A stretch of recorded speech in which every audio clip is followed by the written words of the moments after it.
ವಾಕ್ಯದ ಕಡೆಗೆ ಹೋಗಿ.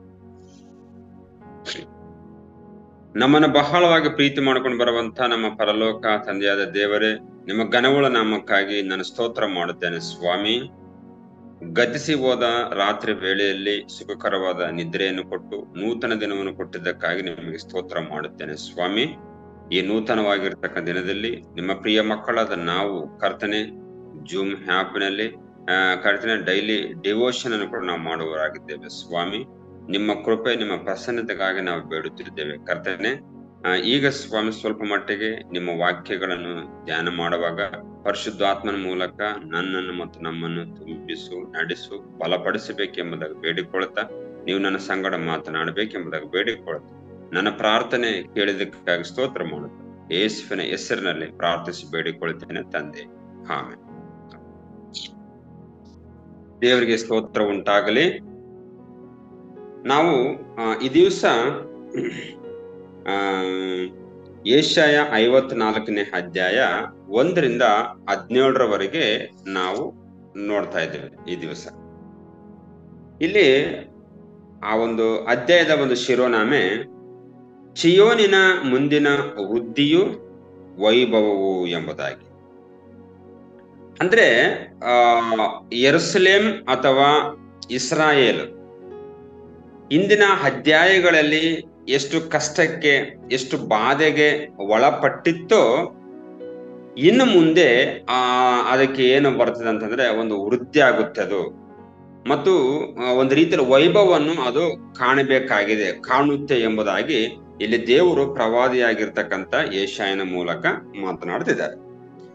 ಈ ಅಧ್ಯಾಯದಲ್ಲಿ ನಾವು ನೋಡ್ತೇವೆ ಏನಂತಂದ್ರೆ ವಧು ವರ ಮರು ವಿವಾಹದ ಬಗ್ಗೆ ತಿಳಿಸಲಾಗುತ್ತದೆ. ಈ ಅಧ್ಯಾಯ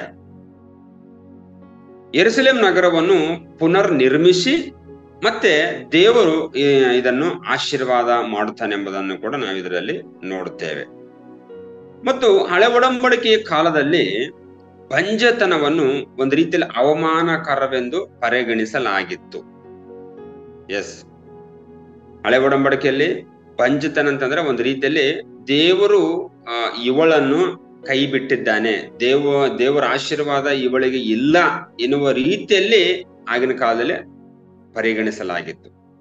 ಉದಾಹರಣೆಗೆ ಬಂಜೆ ಆದಂತವರು ಸಾರಳಾಗಿರ್ಬೋದು, ರಬೆಕ್ಕಳಾಗಿರ್ಬೋದು, ರಾಹೇಳಲಾಗಿರ್ಬೋದು, ಅಥವಾ ಹನ್ನಳು ಮತ್ತು ಶೋನ್ಯಮ್ ಸ್ತ್ರೀ, ಮತ್ತೆ ಜಕರಿಯನ ಹೆಂಡತಿ ಆಗಿರ್ತಕ್ಕಂಥ ಎಲಿಸಬೆತಳು ಮತ್ತು ಮಾನೋಹನ ಹೆಂಡತಿ. ಸೊ ಇವರೆಲ್ಲರೂ ಕೂಡ ಒಂದು ರೀತಿಯಲ್ಲಿ ಏನಂತಂದ್ರೆ ಬಂಜೆ ಆಗಿರತಕ್ಕಂಥ ಸ್ತ್ರೀಯರಾಗಿದ್ರು ಸತ್ಯವೇದದಲ್ಲಿ.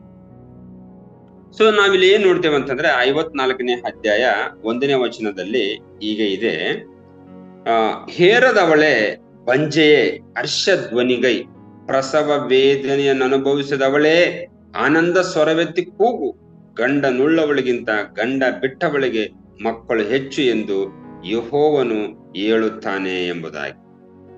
ಇಲ್ಲಿ ನಾವು ನೋಡ್ತೇವೆ ಮೊದಲನೆಯ ಒಂದು ವಚನದಲ್ಲಿ ಇಲ್ಲಿ ಬಂಜೆ ಯಾರು ಮತ್ತು ಗಂಡ ಬಿಟ್ಟವಳು ಯಾರು ಮತ್ತು ಗಂಡ ನುಳ್ಳವಳು ಯಾರು ಎಂಬುದಾಗಿ.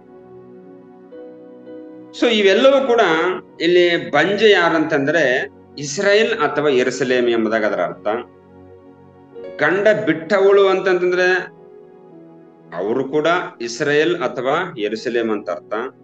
ಗಂಡ ನುಳ್ಳವಳು ಯಾರಂತಂದ್ರೆ ಅವರು ಕೂಡ ಇಸ್ರಾಯೇಲ್ ಮತ್ತು ಯೆರೂಸಲೇಮ್ ಎಂಬುದಾಗಿ ಅದರ ಅರ್ಥ. ಸೊ ಆಯಾ ಸಂದರ್ಭಗಳಲ್ಲಿ ಇವರಿಗೆ ಬಂದಿರತಕ್ಕಂತ ಒಂದು ಶೋಧನೆಗಳ ಮುಖಾಂತರವಾಗಿ ಇವರು ಈ ರೀತಿಯಲ್ಲಿ ಆಗಿದ್ದಾರೆ ಎಂಬುದನ್ನು ಕೂಡ ನಾವು ನೋಡ್ತಾ ಇದ್ದೇವೆ. ಸೊ ಇದೇ ವಚನವನ್ನು ಕೂಡ ಅಪೊಸ್ತಲನಾಗಿರ್ತಕ್ಕಂಥ ಪೌಲನು ಗಲಾತ್ಯದವರಿಗೆ ನಮ್ಮ ಬರೆದ ಪತ್ರಿಕೆ 4ನೇ ಅಧ್ಯಾಯ 27ನೇ ವಚನದಲ್ಲಿ ಕೂಡ ನಾವು ನೋಡ್ತಾ ಇದ್ದೇವೆ. ಸ್ವಲ್ಪ ನೋಡ್ರದನ್ನ. ಗಲಾತ್ಯ ಪತ್ರಿಕೆ 4ನೇ ಅಧ್ಯಾಯ ವಚನ 27ರಲ್ಲಿ ಹೀಗೆ ಬರೆಯಲ್ಪಟ್ಟಿದೆ,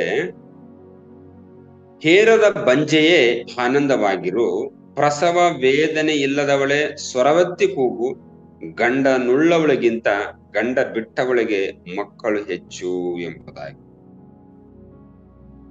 ನಾವು ನೋಡ್ತಿದ್ದೇವೆ. ಇಲ್ಲಿ ಅಲ್ಲಿ ಏನ್ ನೋಡ್ತೇವೆ ಅಂತಂದ್ರೆ ಅಬ್ರಹಾಮನಿಗೆ ಇಬ್ರು ಮಕ್ಕಳು ಹುಡ್ತಾರೆ. ಒಬ್ಬನು ತೊತ್ತಿನ ಮಗನು, ಇನ್ನೊಬ್ಬನು ಏನಂತಂತಂದ್ರೆ ಆತ್ಮೀಯ ಮಗನು ಎಂಬುದಾಗಿ ಇಲ್ಲಿ ನಾವು ನೋಡ್ತಿದ್ದೇವೆ.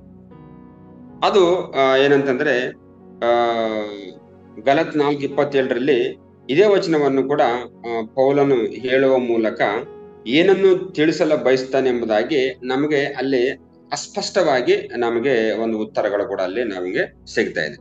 ಸೊ ಇಲ್ಲಿ ನಾವೇನ್ ನೋಡ್ತೀವಿ ಅಂತಂತಂದ್ರೆ, ಮೊದಲನೇದಾಗಿ ಬಂಜೆ ಮತ್ತು ಗಂಡ ಬಿಟ್ಟವಳು ಯೆರೂಸಲೇಮ್ ಅಥವಾ ಚಿಯೋನ್ ಪರ್ವತವಾಗಿದ್ದು ಇಸ್ರಾಯೇಲ್ ಜನಾಂಗವನ್ನು ಇದು ಪ್ರತಿನಿಧಿಸುತ್ತದೆ, ಮೊದಲನೇದಾಗಿ. ಇನ್ನು ಎರಡನೇದಾಗಿ ಗಂಡನುಳ್ಳವಳು ಸಹ ಯೆರೂಸಲೇಮ್ ಆಗಿದ್ದು ಇಸ್ರಾಯೇಲ್ ಜನಾಂಗವನ್ನು ಪ್ರತಿನಿಧಿಸುತ್ತದೆ. ಯೆಹೋವ ದೇವರು ಆಕೆಯ ಗಂಡನಾಗಿದ್ದಾನೆ. ಇದರ ಅರ್ಥ, ಈ ಪ್ರವಾದನೆಯನ್ನು ಕೊಟ್ಟ ಕೆಲವು ಸಮಯದ ನಂತರ ಇಸ್ರಾಯೇಲ್ ಕೆಲವು ಸಮಯದ ತನಕ ತಳ್ಳಲ್ಪಟ್ಟಿದ್ದು, ಆಮೇಲೆ ವಿಮೋಚನೆಗೊಂಡ ಮೇಲೆ ಮತ್ತೆ ನೂತನವಾಗಿ ಮಾಡಲ್ಪಟ್ಟು ಹಳೆಯ ಇಸ್ರಾಯೇಲ್ಗಿಂತ ಹೆಚ್ಚು ಫಲದಾಯಕವಾಗಿರುವಂತವರೇ ಇಸ್ರಾಯೇಲರು ಎಂಬುದನ್ನು ಕೂಡ ನಾವು ನೋಡ್ತಾ ಇದ್ದೇವೆ. ಅಂದ್ರೆ ಇದರ ಅರ್ಥ ಇಷ್ಟೇ, ಏನಂತಂದ್ರೆ ಇಂದಿನ ಅಧ್ಯಾಯಗಳಲ್ಲಿ, ಇಂದಿನ ದಿನಮಾನಗಳಲ್ಲಿ ತುಂಬಾ ಕಷ್ಟಗಳನ್ನು, ವೇದನೆಗಳನ್ನು ಅನುಭವಿಸಿರ್ತಕ್ಕಂಥ ಇಸ್ರಾಯೇಲ್ ಬಾಬೇಲಿಗೆ ಸೆರೆಗೆ ಹೋಗಿತ್ತು. ಅಲ್ಲಿ 70 ವರ್ಷಗಳ ಕಾಲ ಅಲ್ಲಿತ್ತು. ಅಂದ್ರೆ ಅಂತ ಸಮಯದಲ್ಲಿ ದೇವರು ಕೆಲವು ವರ್ಷಗಳವರೆಗೆ ಅವರನ್ನು ಕೈ ಬಿಟ್ಟಿರಬಹುದು. ಸೊ ಅದೇನೆ ಇಲ್ಲಿ ದೇವರು ಯೆಶಾಯನ ಮೂಲಕವಾಗಿ ಮಾತನಾಡ್ತಿದ್ದಾರೆ ಏನಂತಂದ್ರೆ, ಹೇರದವಳೆ ಬಂಜೆ ಹರ್ಷ ಧ್ವನಿಗೈ ಎಂಬುದಾಗಿ. ಸೊ ಈ ರೀತಿಯಲ್ಲಿ ಏನಂತಂದ್ರೆ ದೇವರು ಮಾತನಾಡ್ತಾ ಇದ್ದಾರೆ. ಮತ್ತು ಮೂರನೇದಾಗಿ ಈ ವಚನವನ್ನು ತಿಳಿಸುವ ಮೂಲಕ ಪೌಲನು ಧರ್ಮಶಾಸ್ತ್ರ ಮತ್ತು ಕೃಪೆಯ ನಡುವೆ ಇರುವಂತಹ ಒಂದು ವ್ಯತ್ಯಾಸವನ್ನು ಇಲ್ಲಿ ತೋರಿಸ್ತಾ ಇದ್ದಾನೆ. ಅಂದ್ರೆ ಧರ್ಮಶಾಸ್ತ್ರದ ಅಡಿಯಲ್ಲಿದ್ದ ಇಸ್ರಾಯೇಲ್ ಜನಾಂಗವು ಬಂಧನ ಮತ್ತು ತಿರಸ್ಕಾರದ ಬಗ್ಗೆ ಮಾತನಾಡುವಂತ ಒಂದು ಮಟ್ಟಕ್ಕೆ ಬಂದಿದೆ. ಅಂದ್ರೆ ಈಗ ನಾವೆಲ್ಲರೂ ಕೂಡ, ಕ್ರೈಸ್ತರಾಗಿರ್ತಕ್ಕಂಥ ನಾವೆಲ್ಲರೂ ಕೂಡ ಕೃಪೆಯ ಅಡಿಯಲ್ಲಿರುವ ಇಸ್ರಾಯೇಲ್ ಸ್ವತಂತ್ರವಾಗಿರುವುದು ಎಂಬುದಾಗಿ ಇಲ್ಲಿ ನಾವು ಕೂಡ ನೋಡ್ತಾ ಇದ್ದೇವೆ. ಅಂದ್ರೆ ನಾವು ಕೂಡ ಯಾವ ರೀತಿಯಲ್ಲಿ ಕೃಪೆಯ ಅಡಿಯಲ್ಲಿದ್ದೇವೆ, ಇಸ್ರಾಯೇಲ್ ಕೂಡ ಅದೇ ಪ್ರಕಾರವಾಗಿ ಕೃಪೆಯ ಅಡಿಯಲ್ಲೇ ಈಗ ಇದೆ ಎಂಬುದಾಗಿ, ಮತ್ತು ಅದು ಫಲದಾಯಕವಾಗಿರುವುದು ಎಂಬುದನ್ನು ಕೂಡ ಈ ಅಧ್ಯಾಯದಲ್ಲಿ ನಾವು ನೋಡ್ತಾ ಇದ್ದೇವೆ. ಸೊ ಇಲ್ಲಿ ಎರಡು ಒಡಂಬಡಿಕೆಗಳ ನಡುವೆ ಇರುವಂತ ಒಂದು ವ್ಯತ್ಯಾಸವನ್ನು ಕೂಡ ನಾವು ನೋಡ್ತೇವೆ. ಹಳೆಯದನ್ನು ಮೋಶೆ ಮೂಲಕ ನಮಗೆ ಕೊಡಲಾಗಿದೆ, ಮತ್ತು ಹೊಸದನ್ನು ಕೂಡ ಯೇಸು ಕ್ರಿಸ್ತನ ಮೂಲಕ ನಮಗೆ ಕೊಡಲಾಗಿದೆ. ಅಂದ್ರೆ ಎರಡು ಒಡಂಬಡಿಕೆಗಳು.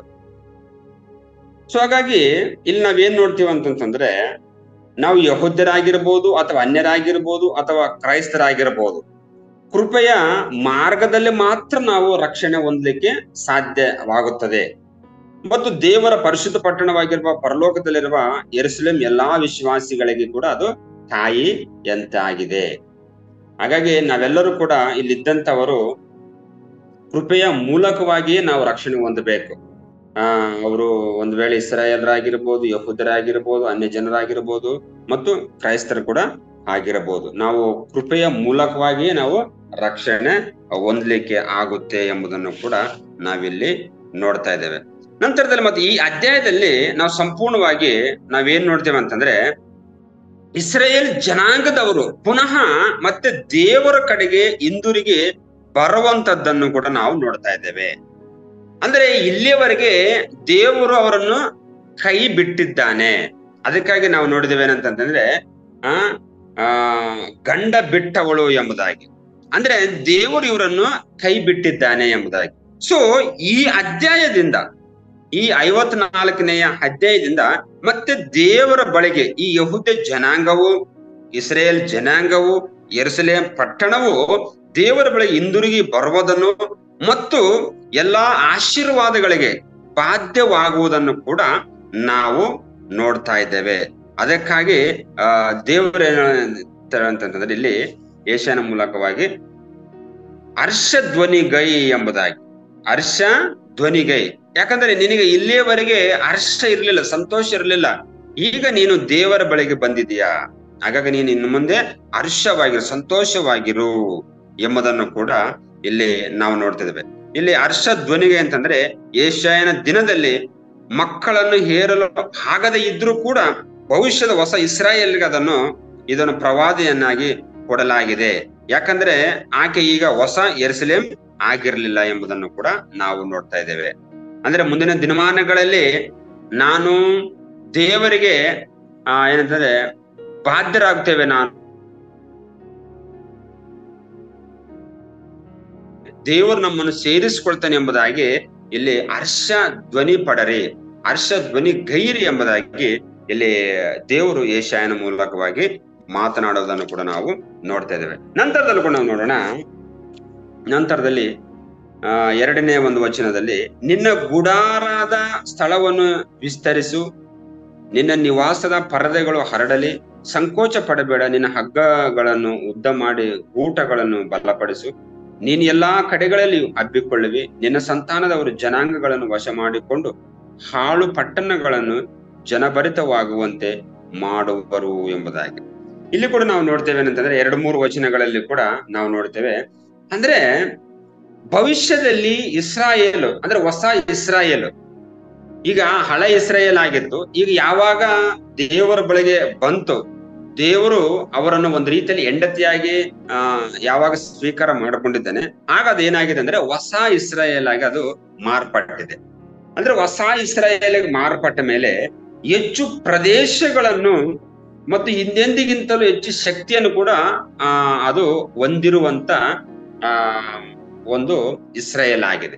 ಅಂದ್ರೆ ಹೆಚ್ಚು ಶಕ್ತಿಯನ್ನು ಕೂಡ ಅದು ಹೊಂದಿದೆ ಮತ್ತು ಅನೇಕ ಪ್ರದೇಶಗಳನ್ನು ಕೂಡ ಅದು ಏನಂದ್ರೆ ಸ್ವಾಧೀನ ಮಾಡಿಕೊಳ್ಳುವುದಕ್ಕೆ ಅದಕ್ಕೆ ಏನಂತಂದ್ರೆ ದೇವರು ಬಲವನ್ನು ಕೂಡ ಕೊಡ್ತಾ ಇದ್ದಾನೆ ಎಂಬುದನ್ನು ಕೂಡ ನಾವು ನೋಡ್ತಾ ಇದ್ದೇವೆ. ನಂತರದಲ್ಲಿ ಕೂಡ ನಾವು ನೋಡೋಣ, ಹೆದರಬೇಡ, ನಿನಗೆ ಅವಮಾನವಾಗುವುದಿಲ್ಲ, ನಾಚಿಕ ಪಡದಿರು, ನಿನಗೆ ಆಶಾಭಂಗವಾಗದು, ಯೌವನದಲ್ಲಿ ನಿನಗಾದ ಅವಮಾನವನ್ನು ಮರೆತು ಬಿಡುವಿ, ವೈಧವ್ಯದಲ್ಲಿ ನಿನಗೆ ಸಂಭವಿಸಿದ ನಿಂದೆಯು ಇನ್ನು ನಿನ್ನ ನೆನಪಿಗೆ ಬಾರದು ಎಂಬುದಾಗಿ ಇಲ್ಲಿ ಏನ್ ಹೇಳ್ತಾನೆ ಅಂತಂದ್ರೆ, ಇಂದಿನ ದಿನಮಾನಗಳಲ್ಲಿ ನೀನು ಹೆದರ್ಕೊಂಡಿದ್ದೀಯಾ, ಇಸ್ರಾಯೇಲ್ಗೆ ಹೇಳುವಂತ ಮಾತು, ಇಂದಿನ ದಿನಮಾನಗಳಲ್ಲಿ ನೀನು ಹೆದರ್ಕೊಂಡಿದ್ದೀಯಾ, ನಿನಗೆ ಅವಮಾನವಾಗಿದೆ, ನೀನು ನಾಚಿಕೆ ಪಟ್ಟಿದೀಯ, ನಿನಗೆ ಆಶಾಭಂಗವಾಗಿದೆ, ನೀನು ಒಂದು ಯೌವನದಲ್ಲಿ ಇದ್ದಂತ ಸಮಯದಲ್ಲಿ ನಿನಗೆ ಅವಮಾನ ಆಗಿದೆ. ಸೊ ಅವೆಲ್ಲವುಗಳನ್ನು ಕೂಡ ಈಗ ಮರೆತು ಬಿಡು. ಯಾಕಂದ್ರೆ ನಾನು ನಿನ್ನನ್ನು ಈಗ ಒಂದು ರೀತಿಯಲ್ಲಿ ಅಪ್ಪಿಕೊಂಡಿದ್ದೇನೆ, ನನ್ನ ಹೆಂಡತಿಯನ್ನಾಗಿ ನಾನು ಸ್ವೀಕಾರ ಮಾಡಿಕೊಂಡಿದ್ದೇನೆ. ಹಾಗಾಗಿ ನಾನು ಈಗ ನಿನಗೆ ಗಂಡನಾಗಿದ್ದೇನೆ. ಹಾಗಾಗಿ ನೀನು ಅವೆಲ್ಲವುಗಳನ್ನು ಕೂಡ ಮರೆತು ಬಿಡು. ಯಾಕಂತಂದ್ರೆ ಸಮಾಜದಲ್ಲಿ ಗಂಡ ಇದ್ದಂತ ಸ್ತ್ರೀಗೆ ಒಂದು ರೀತಿಯಲ್ಲಿ ಗೌರವ ಇರ್ತದ, ಗಂಡ ಇರ್ಲಾರ್ದಂತ ಸ್ತ್ರೀಗೆ ಇನ್ನೊಂದು ರೀತಿಯಲ್ಲಿ ಗೌರವ ಇರ್ತದೆ. ಸೊ ಹಾಗಾಗಿ ಅದೇ ಪ್ರಕಾರವಾಗಿ ದೇವರು ಅದನ್ನ ಉದ್ದೇಶಿಸಿ ಗಂಡ ಇದ್ದಂತ ಮತ್ತೆ ಇರ್ಲಾರ ಸಮಯದಲ್ಲಿ ಅವ್ರಿಗೆ ಯಾವ ರೀತಿ ಗೌರವ, ಯಾವ ರೀತಿ ಮರ್ಯಾದೆ, ಯಾವ ರೀತಿ ಪ್ರೀತಿ ಇದೆ ಎಂಬುದನ್ನು ಕೂಡ ಇಲ್ಲಿ ದೇವರು ಮಾತನಾಡ್ತಾ ಇದೆ. ನಂತರದಲ್ಲಿ ಕೂಡ ನಾವು ನೋಡ್ತೇವೆ 5ನೇ ವಚನದಲ್ಲಿ, ನಿನ್ನ ಸೃಷ್ಟಿಕರ್ತನೇ ನಿನ್ನ ಪತಿ, ಆತನ ಹೆಸರು ಸೇನಾಧೀಶ್ವರನಾದ ಯೆಹೋವ, ಇಸ್ರಾಯೇಲಿನ ಸದಮಲ ಸ್ವಾಮಿಯು ನಿನ್ನ ನ್ಯಾಯಸ್ಥಾಪಕನಾಗಿದ್ದಾನೆ, ಸರ್ವಲೋಕದ ದೇವರೆಂಬ ನಾಮ ದಯವನ್ನು ಹೊಂದಿರುವನು ಎಂಬುದಾಗಿ. ಕರ್ತನಲ್ಲಿ ಪ್ರೀತಿಯುಳ್ಳ ದೇವಜನರೇ, ದೇವರು ಇಸ್ರಾಯೇಲರಿಗೆ ಕೊಟ್ಟಿರ್ತಕ್ಕಂಥ ಒಂದು ಉತ್ತಮವಾಗಿರ್ತಕ್ಕಂಥ ಒಂದು ಆಶೀರ್ವಾದ ಏನಂತಂದ್ರೆ, ನಿನ್ನ ಸೃಷ್ಟಿಕರ್ತನೇ ನಿನ್ನ ಪತಿ ಎಂಬುದಾಗಿ. ಅಂದ್ರೆ ಇಸ್ರಾಯೇಲ್ ಒಂದು ರೀತಿಯಲ್ಲಿ ಹೆಂಡತಿ ಸ್ಥಾನದಲ್ಲಿ ಇದ್ರೆ, ಯೆಹೋವ ದೇವರು ಗಂಡನ ಸ್ಥಾನದಲ್ಲಿ ಇದ್ದಾನೆ, ಪತಿಯ ಸ್ಥಾನದಲ್ಲಿ ಇದ್ದಾನೆ. ಅಂದ್ರೆ ಆ ಸಂಬಂಧ ಅವ್ರಿಗೆ ಅಷ್ಟರ ಮಟ್ಟಿಗಿದೆ. ದೇವರು ಗಂಡನ ಸ್ಥಾನದಲ್ಲಿಯೂ ಮತ್ತು ಇಸ್ರಾಯೇಲ್ ಹೆಂಡತಿಯ ಸ್ಥಾನದಲ್ಲಿ ಅಲ್ಲಿದೆ. ಮತ್ತು ಆ ರೀತಿಯಲ್ಲಿ ಇದ್ದಂತ ದೇವರು ಇಸ್ರಾಯೇಲರನ್ನು ಕೈ ಬಿಡುವಂತ ಮಾತೇ ಇಲ್ಲ, ಇಸ್ರಾಯೇಲರನ್ನು ತಳ್ಳಿ ಬಿಡುವಂತ ಪ್ರಶ್ನೆ ಇಲ್ಲಿ ಬರುವುದಿಲ್ಲ ಎಂಬುದಾಗಿ ನಾವು ತಿಳ್ಕೊಳ್ಳಬೇಕಾಗಿದೆ. ಯಾಕಂದ್ರೆ ಆ ರೀತಿಯಲ್ಲಿ ದೇವರು ಹೇಳ್ತಾ ಇದ್ದಾರೆ, ನಿನ್ನ ಪತಿ, ಸೃಷ್ಟಿಕರ್ತನಾಗಿರ್ತಕ್ಕಂಥ ದೇವರೇ ನಿನ್ನ ಪತಿ, ಆತನೇ ಸೇನಾಧೀಶ್ವರನಾದ ಯೆಹೋವನು ಎಂಬುದಾಗಿ. ನಿನ್ನ ಗಂಡ ನಾನು ಎಂಬುದಾಗಿ ದೇವರು ಹೇಳ್ತಾ ಇದ್ದಾರೆ. ನಿನ್ನ ಗಂಡ ನಾನು, ಇನ್ನು ಮುಂದೆ ನಿನಗೆ ಅವಮಾನ ಆಗಲಿ ಅಪಮಾನ ಆಗಲಿ ನಿನಗಾಗುವುದಿಲ್ಲ. ಇಲ್ಲಿವರೆಗೆ ಆಗಿದೆ.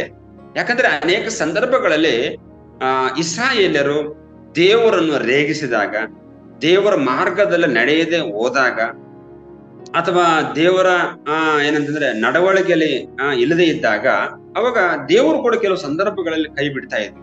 ಕೈ ಬಿಟ್ಟು ಅವರು ಕೂಡ ಇರ್ತಾ ಇದ್ರು. ಆಗ ಮತ್ತೊಂದು ಜನಾಂಗದವರು ಬಂದು ಇವರನ್ನು ದಂಡಿಸಿದಾಗ, ಮತ್ತೆ ಇವರನ್ನು ಒಂದು ರೀತಿಯಲ್ಲಿ ಬಾಧೆ ಪಡಿಸಿದಾಗ ಮತ್ತೆ ಇವರು ದೇವರ ಕಡೆಗೆ ತಿರುಗಿಕೊಳ್ತಾ ಇದ್ರು. ಆವಾಗ ದೇವರು ಕೂಡ ಇವರಿಗೆ ಸಂಗಡವಾಗಿ ಇರ್ತಿದ್ದನು ಎಂಬುದನ್ನು ಕೂಡ ನಾವು ನೋಡ್ತಿದ್ದೇವೆ.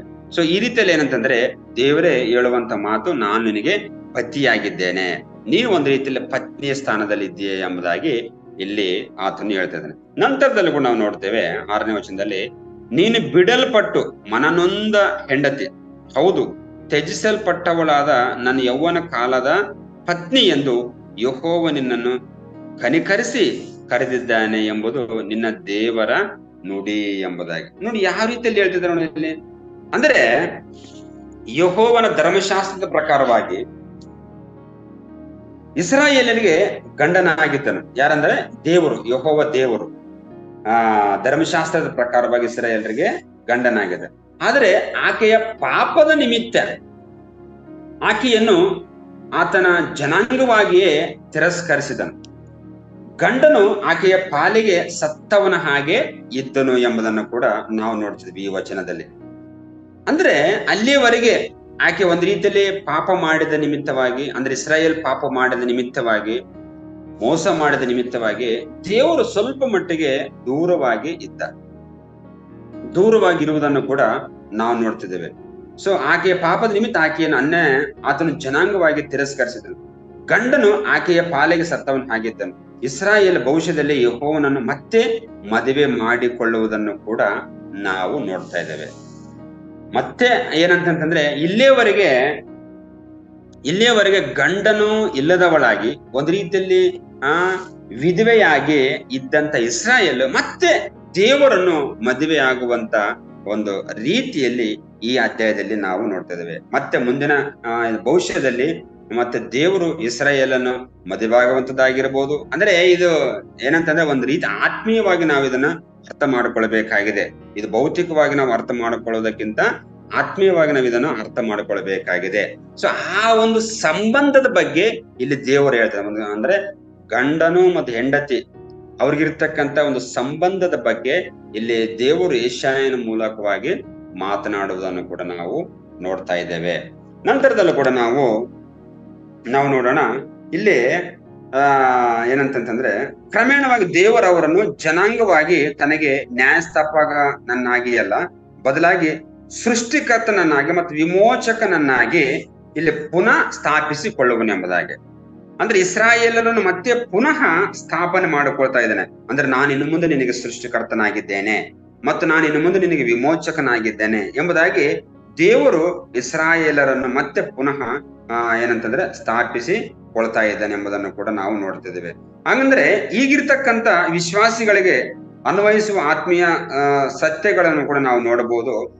ದೇವರು ತಾನೇ ನಮ್ಮ ಗಂಡನಾಗಿರೋದ್ರಿಂದ ಸುವಾರ್ತೆಯನ್ನು ಸಾರುವುದರಲ್ಲಿ ಮತ್ತು ಇತರರನ್ನು ನಾವು ಹೊಸ ಜನನದ ಅನುಭವಕ್ಕೆ ನಡೆಸುವುದರಲ್ಲಿ ನಾವು ಎಷ್ಟೋ ಫಲದಾಯಕವಾಗಿರಬೇಕು. ಅಂದ್ರೆ ಈಗ ನಾವು ದೇವರ ಸುವಾರ್ತೆಯನ್ನು ಸಾರಿ ಅನೇಕರಿಗೆ ಏನಂದ್ರೆ ತಿಳಿಸಿ, ಅನ್ಯ ಜನಾಂಗದವರಿಗೆ ತಿಳಿಸಿ ಅವರನ್ನು ಕ್ರಿಸ್ತನ ಕಡೆಗೆ ನಡೆಸುವವರು ಆಗಿರಬೇಕು ಎಂಬುದಾಗಿ ನಾವು ತಿಳ್ಕೊಳ್ಬೇಕಾಗಿದೆ. ಯಾಕಂದ್ರೆ ನಮಗೆ ಯಾರಾಗಿದ್ದಾರೆ ಅಂತಂದ್ರೆ ಆತ್ಮೀಯವಾಗಿ ನಮ್ಮ ದೇವರು ಗಂಡನಾಗಿದ್ದಾನೆ. ನಾವು ಸಭೆಯಾಗಿರ್ತಕ್ಕಂಥ ನಾವು ಏನಾಗಿದ್ದೇವೆ ಅಂದ್ರೆ ಹೆಂಡತಿಯ ಸ್ಥಾನದಲ್ಲಿ ನಾವಿದ್ದೇವೆ. ನಂತರದಲ್ಲಿ ಕೂಡ ನಾವು ನೋಡೋಣ. ಇಲ್ಲಿ 7ನೇ ವಚನದಲ್ಲಿ, ಕ್ಷಣ ಮಾತ್ರ ನಿನ್ನನ್ನು ಬಿಟ್ಟಿದ್ದೆನು, ಮಹಾಕೃಪೆಯಿಂದ ಸೇರಿಸಿಕೊಳ್ಳುವೆನು, ತಟ್ಟನೆ ಉಬ್ಬಿ ಹರಿಯುವ ಕೋಪದಿಂದ ಒಂದು ಕ್ಷಣ ಮಾತ್ರ ನನ್ನ ಮುಖವನ್ನು ನಿನಗೆ ಮರಿ ಮಾಡಿಕೊಂಡಿದ್ದೆನು, ಶಾಶ್ವತ ಕೃಪೆಯಿಂದ ನಿನ್ನನ್ನು ಕರುಣಿಸುವನು ಎಂದು ನಿನ್ನ ವಿಮೋಚಕನಾದ ಯೆಹೋವನು ಅನ್ನುತ್ತಾನೆ ಎಂಬುದಾಗಿ. ಹಾಗಾಗಿ ಇಲ್ಲಿ ಮತ್ತೆ ಆತನ ದೇವರು ಹೇಳ್ತಾ ಇದ್ದಾನೆ ಯೆಶಾಯನ ಮೂಲಕವಾಗಿ, ಕ್ಷಣ ಮಾತ್ರ ನಿನ್ನನ್ನು ಬಿಟ್ಟಿದ್ದೇನೆ ಎಂಬುದಾಗಿ. ಶಾಶ್ವತವಾಗಿ ನಿನ್ನನ್ನು ಕೈ ಬಿಟ್ಟಿಲ್ಲ, ಕ್ಷಣ ಮಾತ್ರ ನಾನು ಕೈ ಬಿಟ್ಟಿದ್ದೇನೆ ಎಂಬುದಾಗಿ. ಅಂದ್ರೆ ಇಸ್ರಾಯೇಲ್ ಜನಾಂಗದವರು ಅಂದ್ರೆ ಸ್ವಲ್ಪ ದಿನಗಳವರೆಗೆ ಅವರು ಕಷ್ಟಗಳ ಅನುಭವಿಸಬೇಕು, ನಂತರದಲ್ಲಿ ಅವರಿಗೆ ರಕ್ಷಣೆಯ ಖಂಡಿತ ಸಿಗುತ್ತದೆ ಎಂಬುದಾಗಿ ದೇವರ ಒಂದು ಉದ್ದೇಶ ಆಗಿತ್ತು. ಹಾಗಾಗಿ ಸ್ವಲ್ಪ ಮಟ್ಟಿಗೆ ದೇವರು ಅವರನ್ನು ಕೈ ಬಿಟ್ಟಿರಬಹುದು, ಕೈ ಬಿಟ್ಟಿದ್ದ. ಅದಕ್ಕಾಗಿ ದೇವರು ಹೇಳ್ತಿದ್ರೆ, ಕ್ಷಣ ಮಾತ್ರ ನಿನ್ನನ್ನು ಕೈ ಬಿಟ್ಟಿದ್ದೆ, ನಾನು ಮಹಾಕೃಪೆಯಿಂದ ಮತ್ತೆ ನಿನ್ನನ್ನು ಏನ್ ಮಾಡಿದ್ದೇನೆ ಅಂದ್ರೆ ಸೇರಿಸಿಕೊಂಡಿದ್ದೇನೆ ಎಂಬುದಾಗಿ. ನಾನು ನಿನ್ನನ್ನು ಸೇರಿಸಿಕೊಂಡಿದ್ದೇನೆ ಮಹಾಕೃಪೆಯಿಂದ ಎಂಬುದಾಗಿ. ಅಂದ್ರೆ ಕೃಪೆ ಅನ್ನುವಂಥದ್ದು ಇದೆ, ಅದು ಅದು ಯಾವ ರೀತಿ ಇದೆ ಅಂದ್ರೆ ಮಹಾಕೃಪೆಯಿಂದ ನಾನು ನಿನ್ನನ್ನು ಸೇರಿಸಿಕೊಂಡಿದ್ದೇನೆ ಎಂಬುದಾಗಿ. ಕೃಪೆ ಎಲ್ಲರೂ ಕೂಡ ಇರುತ್ತದೆ. ಮಹಾಕೃಪೆ, ಹೆಚ್ಚಾಗಿರ್ತಕ್ಕಂಥ ಕೃಪೆಯಿಂದ ನಾನು ನಿನ್ನನ್ನು ಸೇರಿಸಿಕೊಂಡಿದ್ದೇನೆ ಎಂಬುದಾಗಿ ನಾವಿಲ್ಲಿ ನಾವು ನೋಡ್ತಾ ಇದೀವಿ 7ನೇ ವಚನದಲ್ಲಿ. ಅಂದ್ರೆ ಇದು ದೇವರ ಒಂದು ದೊಡ್ಡದಾಗಿರ್ತ ಒಂದು ಗುಣಲಕ್ಷಣವಾಗಿದೆ. ಇದನ್ನು ವ್ಯಕ್ತಪಡಿಸಲು ದೇವರು ಬಯಸುತ್ತಾನೆ. ಅಂದ್ರೆ ನಾನು ನಿನಗೆ ಮಹಾಕೃಪೆಯನ್ನು ದಯಪಾಲಿಸ್ತೇನೆ. ಅಂದ್ರೆ ಒಂದು ರೀತಿಯಲ್ಲಿ ಗಂಡನು ಹೆಂಡತಿಗೆ ಒಂದು ರೀತಿಯಲ್ಲಿ ಒಂದು ಪ್ರೇಮ ನಿವೇದನೆಯನ್ನು ಯಾವ ರೀತಿ ಹೇಳ್ತಾ ಇದ್ದಾನೆ, ಅದೇ ಪ್ರಕಾರವಾಗಿ ದೇವರು ಕೂಡ ಇಸ್ರಾಯೇಲಿಗೆ ಅಂದ್ರೆ ಯೆರೂಸಲೇಮಿಗೆ ಆ ರೀತಿಯಲ್ಲಿ ಒಂದು ಪ್ರೇಮ ಪತ್ರದ ಮೂಲಕ ಹೇಳುವಂತ ಮಾತುಗಳನ್ನು ಕೂಡ ನಾವಿಲ್ಲಿ ನೋಡ್ತಾ ಇದ್ದೇವೆ. ಆ ರೀತಿಯಲ್ಲಿ ದೇವರು ಹೇಳ್ತಾ ಇದ್ದಾರೆ. ಅಂದ್ರೆ ಅಷ್ಟೊಂದು ಪ್ರೇಮ ಪೂರ್ವಕವಾಗಿ ದೇವರು ಮಾತನಾಡೋದನ್ನು ಕೂಡ ನಾವು ನೋಡ್ತಿದ್ದೇವೆ. ನಂತರದಲ್ಲಿ ಕೂಡ ಇಲ್ಲಿ 8ನೇ ವಚನದಲ್ಲಿ ಕೋಪದ ಬಗ್ಗೆ, ನಾನು ನಿನ್ನ ಮೇಲೆ ಕೋಪಗೊಂಡಿದ್ದೆ, ಆದ್ರೆ ಇನ್ನು ಮುಂದೆ ನಾನು ನಿನ್ನ ಬಗ್ಗೆ ಕೋಪಗೊಳ್ಳುವುದಿಲ್ಲ ಎಂಬುದಾಗಿ.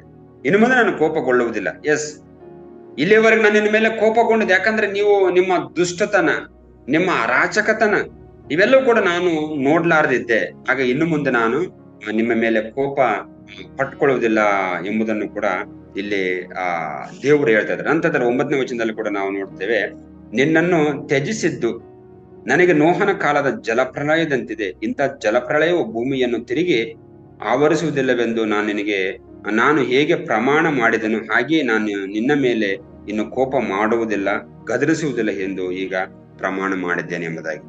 ಅಂದು ದೇವರು ನೋಹನ ಕಾಲದಲ್ಲಿ ಜಲಪ್ರಳಯವನ್ನು ಕೊಟ್ಟ ಮೇಲೆ, ಜಲಪ್ರಳಯ ಆದ ಮೇಲೆ ದೇವರು ನೋಹನಿಗೆ ಹೇಳ್ತಾನೆ, ನಾನು ಇನ್ನು ಮುಂದೆ ನಾನು ಇಂಥ ಏನಂತಂದ್ರೆ ಜಲಪ್ರಳಯವನ್ನು ಉಂಟು ಮಾಡುವುದಿಲ್ಲ ಎಂಬುದಾಗಿ ಒಂದು ಮಾತನ್ನು ಕೊಡ್ತಾನೆ. ಅದೇ ಪ್ರಕಾರವಾಗಿ ಇಸ್ರಾಯೇಲರಿಗೆ ಈಗ ಅದನ್ನು ನೆನಪಿಗೆ ತರ್ತಾ ಇದ್ದೇನೆ. ಅಂದಿನ ಕಾಲದಲ್ಲಿ, ನೋಹನ ಕಾಲದಲ್ಲಿ ನಾನು ಯಾವ ರೀತಿ ಜಲಪ್ರಳಯ ಭೂಮಿ ಮೇಲೆ ತಂದ ಮೇಲೆ ಮತ್ತೆ ನಾನು ಇನ್ನು ಮುಂದೆ ನಾನು ಅದನ್ನ ತರುವುದಿಲ್ಲ ಎಂಬುದಾಗಿ ಹೇಳಿದೆ. ಅದೇ ಪ್ರಕಾರವಾಗಿ ಇನ್ನು ಮೇಲೆ ಕೂಡ ನಾನು ನಿನ್ನನ್ನು ಗದರಿಸುವುದಿಲ್ಲ, ನಿನ್ನ ಮೇಲೆ ನಾನು ಕೋಪ ಪಟ್ಕೊಳ್ಳುವುದಿಲ್ಲ ಎಂಬುದನ್ನು ಕೂಡ ಇಲ್ಲಿ ದೇವರು ಯೆಶಾಯನ ಮುಖಾಂತರವಾಗಿ ಯೆರೂಸಲೇಮ್ ಜನಾಂಗದವರಿಗೆ ಹೇಳ್ತಾ ಇದ್ದಾನೆ. ನಂತರದಲ್ಲಿ 10ನೇ ವಚನದಲ್ಲಿ ಕೂಡ ನಾವು ನೋಡ್ತೇವೆ, ಬೆಟ್ಟಗಳು ಸ್ಥಳವನ್ನು ಬಿಟ್ಟು ಹೋದವು, ಗುಡ್ಡಗಳು ಕದಲಿಯಾವು, ಆದರೆ ನನ್ನ ಕೃಪೆ ನಿನ್ನನ್ನು ಬಿಟ್ಟು ಹೋಗದು ಎಂಬುದಾಗಿ. ನನ್ನ ಕೃಪೆ ಯಾವಾಗಲೂ ಕೂಡ ಶಾಶ್ವತವಾಗಿ ಇರುತ್ತದೆ ಎಂಬುದನ್ನು ಕೂಡ ನಾವಿಲ್ಲಿ ನೋಡ್ತಾ ಇದ್ದೇವೆ. ನಂತರದಲ್ಲಿ ನಾವು ಮತ್ತೆ ಕೊನೆಯ ಕೆಲ ವಚನಗಳನ್ನು ಕೂಡ ನಾವು ನೋಡೋಣ. 16ನೇ ವಚನದಲ್ಲಿ ಹೀಗೆ ಬರೆಯಲ್ಪಟ್ಟಿದೆ, ಏನಂತಂದ್ರೆ, ಕೆಂಡವನ್ನು ಊದುತ್ತಾ ಉಪಯುಕ್ತವಾದ ಆಯುಧವನ್ನುಂಟು ಮಾಡುತ್ತವೆ, ಕಮ್ಮಾರನನ್ನು ಸೃಷ್ಟಿಸಿದವನು ನಾನೇ, ಹಾಳು ಮಾಡುವ ಕೆಡುಕನನ್ನು ನಿರ್ಮಿಸಿದವನು ಕೂಡ ನಾನೇ, ಆಗ ನಿನ್ನನ್ನು ಎದುರಿಸಲು ಕಲ್ಪಿಸಿದ ಯಾವ ಆಯುಧವು ಜಯಿಸದು ಎಂಬುದನ್ನು ಕೂಡ ಇಲ್ಲಿ ದೇವರು ಹೇಳ್ತಾ ಇದ್ದಾರೆ. ಹಾಗಾಗಿ ಇಸ್ರಾಯೇಲೇ, ನಿನಗೂ ಕೂಡ ಒಬ್ಬ ಕೆಡುಕನನ್ನು ಕೂಡ ನಾನು ಸೃಷ್ಟಿ ಮಾಡಿದ್ದೇನೆ. ಆ ಕೆಡುಕನನ್ನು ಸೃಷ್ಟಿ ಮಾಡಿದವನು ನಾನೇ, ಆದರೆ ಅವನು ನಿನಗೆ ಯಾವ ಆಯುಧ ಮಾಡಿದ್ರು ಕೂಡ, ಯಾವ ಆಯುಧವನ್ನು ಕಲ್ಪಿಸಿದ್ರು ಕೂಡ ಅದು ನಿನ್ನ ಮುಂದೆ ಜಯಿಸದು ಎಂಬುದಾಗಿ. ಯಾಕಂದ್ರೆ ನಾನು ನಿನ್ನ ಸಂಗಡಿದ್ದೇನೆ, ನಾನು ನಿನಗೆ ಗಂಡನಾಗಿದ್ದೇನೆ, ನಿನಗೆ ಪತಿಯಾಗಿದ್ದೇನೆ. ಹಾಗಾಗಿ ನೀನು ಹೆದರುಕೊಳ್ಳುವಂತ ಅವಶ್ಯಕತೆ ಇಲ್ಲ. ನೀನು ಇನ್ನು ಮೇಲೆ ನೀನು ಏನು ಆಶಾಭಂಗವಾಗುವುದಿಲ್ಲ, ನಾಚಿಕೆ ಪಡುವುದಿಲ್ಲ. ಹಾಗಾಗಿ ನಿನಗೆ ಯೌವನದಲ್ಲಿ ನಿನಗೆ ಅವಮಾನ ಆಗಿದೆ, ಇನ್ನು ಮೇಲೆ ನಿನಗೆ ಅವಮಾನ ಆಗುವುದಿಲ್ಲ. ನಿನ್ನ ಜೀವನ ಇನ್ನು ಮುಂದೆ ವೃದ್ಧಿ ಆಗುತ್ತದೆ, ನಿನ್ನ ಜೀವನ ಇನ್ನು ಮುಂದೆ ವೈಭವದಿಂದ ಕೂಡಿರುತ್ತದೆ ಎಂಬುದಾಗಿ ಇಲ್ಲಿ ದೇವರು ಪ್ರವಾದಿಯಾಗಿರ್ತಕ್ಕಂಥ ಯೆಶಾಯನಿಂದ ಇಸ್ರಾಯೇಲ್ ಜನಾಂಗಕ್ಕೆ ತಿಳಿಸುವಂತ ಮಾತು ಇದಾಗಿದೆ. ಹಾಗಾಗಿ ನಾವು ಕೂಡ ನಮ್ಮ ಆತ್ಮೀಯವಾಗಿರ್ತಕ್ಕಂಥ ಜೀವನದಲ್ಲಿ ನಾವು ಸಭೆಯಾಗಿರ್ತಕ್ಕಂಥ ನಾವುಗಳು ಹೆಂಡತಿ ಸ್ಥಾನದಲ್ಲಿದ್ದುಕೊಂಡು ಗಂಡನ ಸ್ಥಾನ ಯೇಸು ಸ್ವಾಮಿಗೆ ಮಾತ್ರ ನಾವು ಕೊಡಬೇಕಾಗಿದೆ.